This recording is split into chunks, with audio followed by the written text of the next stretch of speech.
Hi, I'm Emily Harvey, recovering people pleaser and conflict avoider, and this is Into the Spotlight.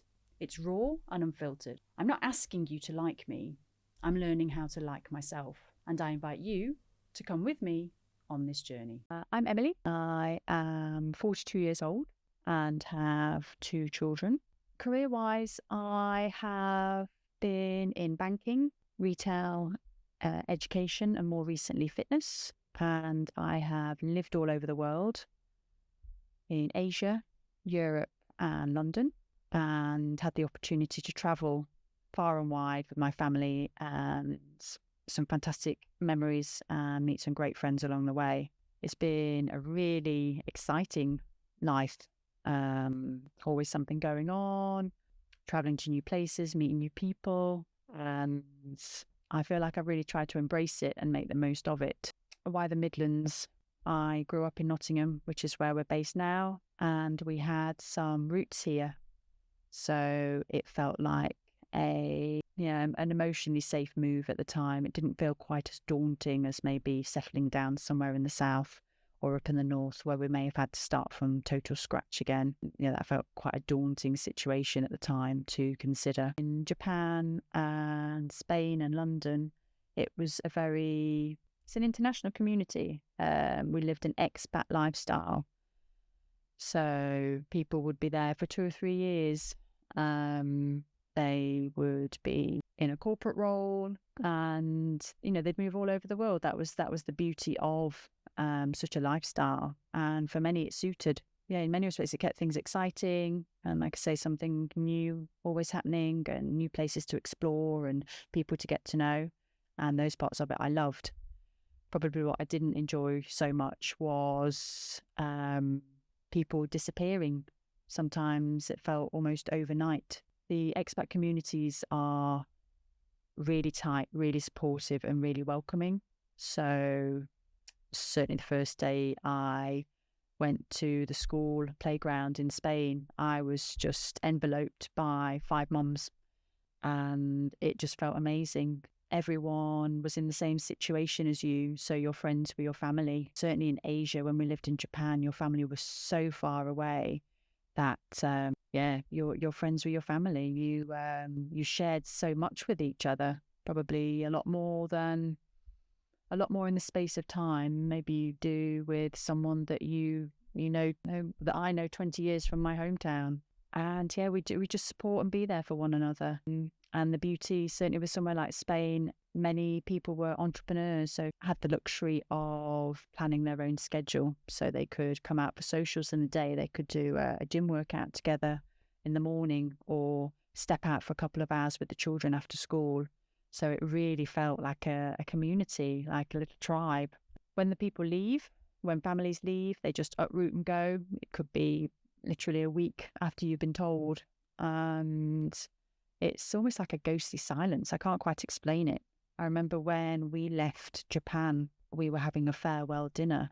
A friend came to hug me goodbye and I sobbed inconsolably. It was so traumatic. I can still remember it now. Because it felt like I was starting a mourning process. So for someone that is quite emotionally sensitive, and certainly now I see how much I crave routine and stability, I can see and I can feel how much that affects me, that kind of change. We moved back from Spain 4 years ago, and like I say, it wasn't really through our own choosing. Of course, we had a choice, but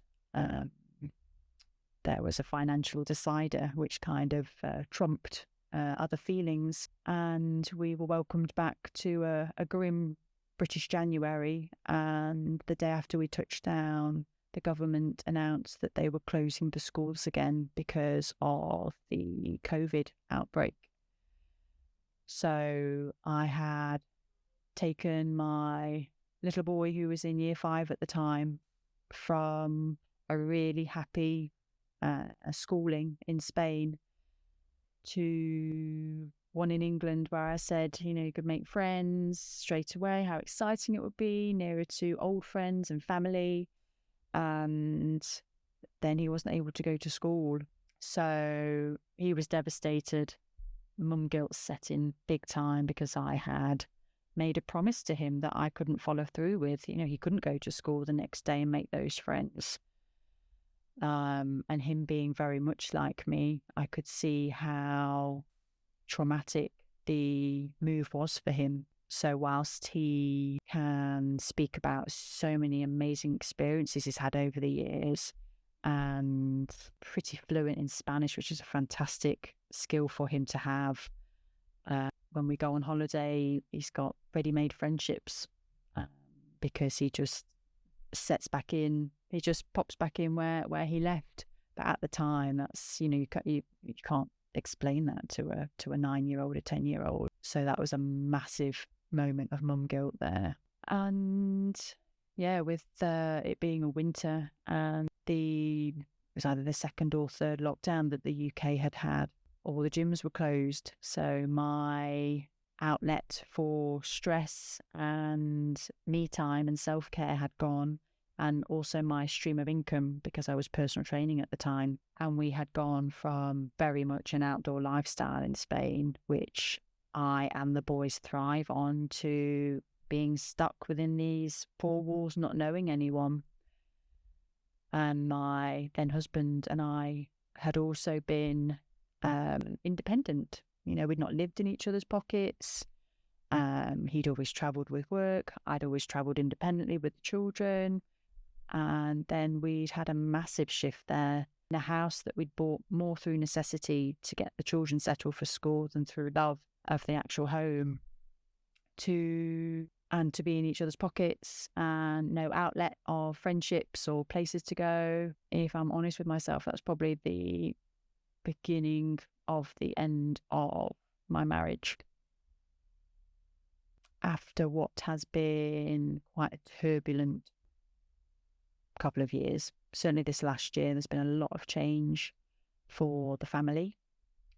When I moved back from Spain, I was personal training and really enjoyed that role, really enjoyed that job, the people I met, just the interactions I had, the openness of people to share, and the vulnerability. I love sharing my enthusiasm and my knowledge. Really enjoyed also just speaking to people on the gym floor, and like I say, they would just be so open and honest about things, just candid. And I always felt I wanted to just kind of take that support to the next level, which is where the coaching came about. I'm really looking forward to embracing and helping people just be their best selves and see that there isn't a glass ceiling like I maybe thought there was for years. And if you really put your mind to it, that, anything is possible. Yeah, you don't have to have been to university, or, your past doesn't mold what your future is going to be. And I think that's just really important, because we can get lost with our own identities, which is what I have been for a little while now.